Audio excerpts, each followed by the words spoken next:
I think there's once you're like way so then just one-on-one, then you can not go into things and like telling them all the details and clarify what the kids are talking about. But once you're aware, then what? So you know they're talking about, you know some kids are traumatized and then you just sit with it. You know what? Showing love and sensitivity and more. You're not They have a bit of specific topics, so you need to address that without addressing it. If you're in real doubt, one of us will help you. The other thing is that, you know, it's trying to deflate the issue as much as possible, not give it as much airtime. Also remember, if kids tired in 10 minutes, very obviously, if we could just get this sort of under control, you know, and in the morning, everything's better. That's all right in the morning, and the next morning it's over. It's also like, it's not something you can prevent, but being tired, it's like being drunk and you really don't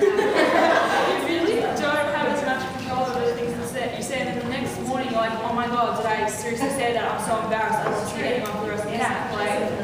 So yeah. Alright, that's the real thing. Warmth, sensitivity, and a responsible adult to support you. And like Abigail said, if there is a big issue that you've heard has got on your bunk and you're not sure how to deal with it, come and see me or your head counsellor, and we'll, you know, work out what to do. And sometimes, and I would say first, come to us. Don't bring kids to us first. First come, tell us the problem, and then we'll tell you if it's big enough to call a kid out of the room. Because sometimes we give things a little bit more airtime than they really deserve because it seems really big. But then if you step out for a second, you think, this is really small for us. I can just tell this kid to go to bed and we'll do it in the morning. So, because otherwise we could literally have lines outside the counsellors. I mean, like the counsellor as in the therapist office. So like, you know, knowing how big is this really, how meaningful is this really. So come first before you like escort a kid over.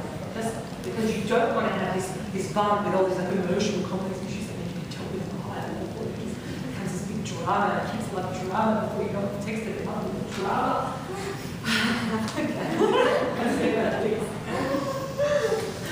Alright, so the high schools. Sorry, I didn't have paper, so I'm going to read it out. Okay. Dear Mom, how are you? We have a free hour now before MOOCA, so I decided to write to you while I can. Camp's been really good to Barbara and Shed. Here's what I love about camp, the atmosphere. There's a really good feeling about camp, even just walking from place to place. Everyone's always smiling and cheering together. Some things are annoying though. It's not like anyone's running camp with you, don't worry. It's just that I like to get involved in my own way, and people don't always get it. What I mean is that it's almost like the loudest, funniest girls are given the most attention and credit. Those are the girls who are always being chosen for every activity, where the counselors are besties with, obviously. You can go a week with 5 hours of sleep. That's just not me.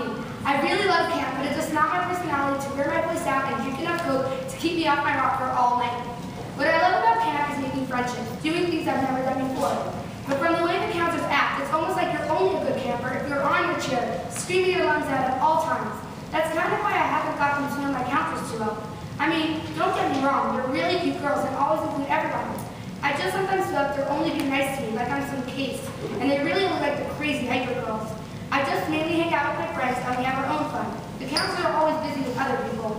There's a little bullying going on within our grade, and the magical have no clue.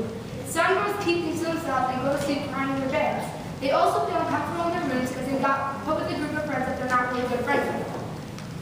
They just don't understand the class dynamics because they've only just met us a week ago. I mean, it doesn't bother me that Gracie is always the center of attention. I'm kind of over it, and I have my own friends. But are all girls for the counselors to take long walks with around the campsite and laugh with at night? I mean, she doesn't need it for her confidence. What about the not-so-firm girls? I hear what these girls talk about. They always say that CS rules are too hard for them, and they don't like that the songs are always about the redneck. But I think the counselors don't realize what effect an actual friendship with the camper can have. And about the CS rules, I've seen my counselors walking around before camp. They don't even dress this way out of camp, so why should I have to? Especially with the whole non-Jewish music thing, why doesn't my counselor practice what they preach? Those head counselors, they just yell at us all day and give us cleanup as punishments. Can't they just chill with us ever and get to know us away from those rules? Shouldn't they try to be more friendly with us than bossing us around? And Mom, the Sheriff are so good. So is Red Time. Seriously, we have the opportunity to learn such amazing stuff. And it's totally not boring like school. It's actually really interesting. And yet, some girls talk the entire time. They make the whole thing into a mockery and make us feel like such goody-goodies for trying to listen. And every time I try to participate, the other girls just roll their eyes, no matter what I say.